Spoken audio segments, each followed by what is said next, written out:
बेकायदेशीर gas cylinder भरून विकणाऱ्यांविरुद्ध नंदुरबार पोलिसांची धडक कारवाई। अधिक माहिती अशी की नंदुरबार शहरात बेकायदेशीर सिलेंडर शास्त्री मार्केट, गांधीनगर, काकाचे धाब्याच्या पाठीमागे, जैन मंदिरच्या समोर असे अनेक ठिकाणी बिनधास्तपणे गॅस भरून विकला जात होता।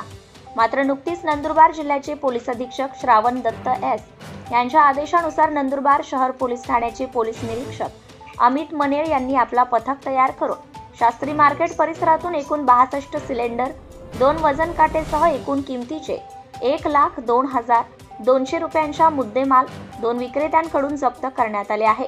परंतु इतर ठिकाणी देखील जिल्हा प्रशासन कारवाई करतील का असे आम जनतेचे लक्ष लागले आहे। तसेच इतके गॅस सिलेंडर काळाबाजार करणाऱ्यांनी आणले कुठून आणि संबंधित एजन्सी चालवणाऱ्यांना याचा थांगपत्ता कसा लागत नाही, हा प्रश्न आता चर्चेचा झाला आहे। सदर फिर्याद महिला कॉन्स्टेबल रोहिणी धनगर यांनी दिली असून 2 विक्रेता विरुद्ध नंदुरबार शहर पोलीस ठाण्यात गुन्हा दाखल करण्यात आला।